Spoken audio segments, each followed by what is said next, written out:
Lords of the Fallen. Gra wydana przez polskie studio CI Games zdobyła w 2014 roku nagrodę jako najlepsza niemiecka gra. Chwila. Niemiecka?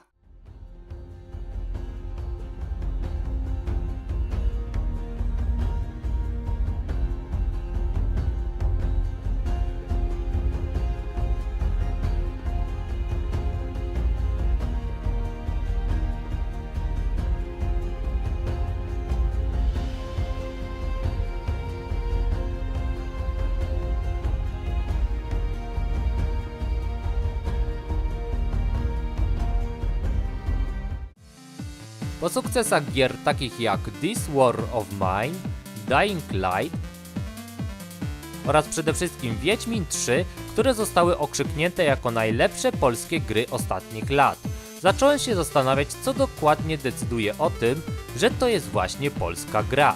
Czy przedstawione na początku Lords of the Fallen to gra polska, czy jednak niemiecka? Jakie elementy wpływają na to, że daną produkcję można określić jako polską? Jeśli temat Was zainteresował, to zapraszam do oglądania. Najłatwiej jest wtedy, kiedy firma produkująca gry jest firmą polską, a jej pracownicy są Polakami. Niestety branża gier ostatnio bardzo się rozrosła i w wielkich studiach formatu Blizzard bądź Rockstar pracuje zespół składający się z ludzi, którzy pochodzą z różnych krajów. Podobnie jest z miejscem tworzenia gier. Przy wysokobudżetowych produkcjach czasem więcej niż jedno studio współtworzy dzieło. I do tego znajdują się one w różnych miejscach na ziemi. Przy tworzeniu Assassin's Creed Unity pracowało aż 10 różnych oddziałów. Dlatego jako kryterium należy wziąć pod uwagę stosunek obcokrajowców do rodowitych pracowników. W przypadku Wiedźmina 3 w zespole przeważali Polacy, ale w przypadku Lords of the Fallen więcej pracowników stanowili Niemcy z niemieckiego studia DEC 13. Należy też zwrócić uwagę na to, że stanowisko stanowisku nierówne.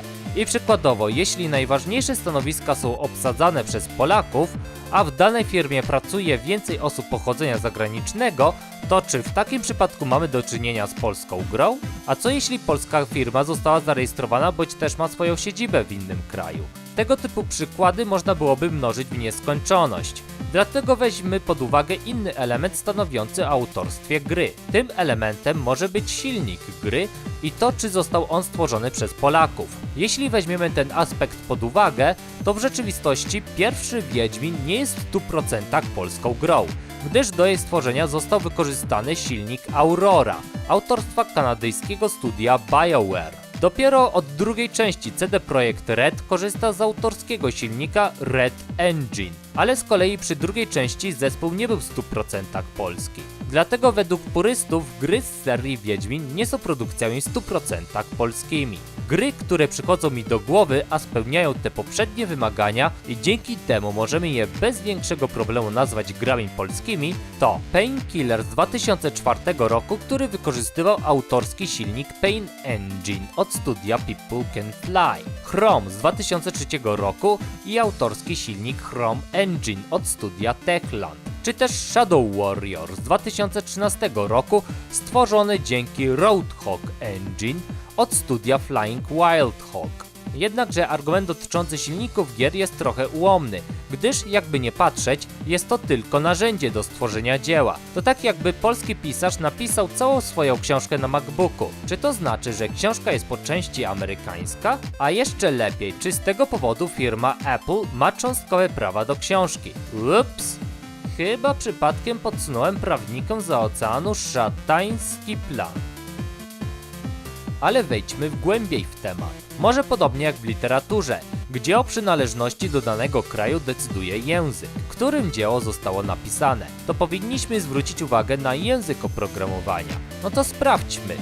Najbardziej popularne języki programowania to m.in. C++, Java oraz JavaScript, a twórcy tych języków pochodzą kolejno z Danii, z Kanady oraz ze Stanów Zjednoczonych. Uważam jednak, że ten argument też jest ułomny, gdyż komendy w tych językach programowania są pisane po angielsku. I jeśli porównujemy to do branży literackiej, to pochodzenie autora nie ma większego znaczenia, bo kto zabroni na przykład Polakowi napisać książkę w języku japońskim.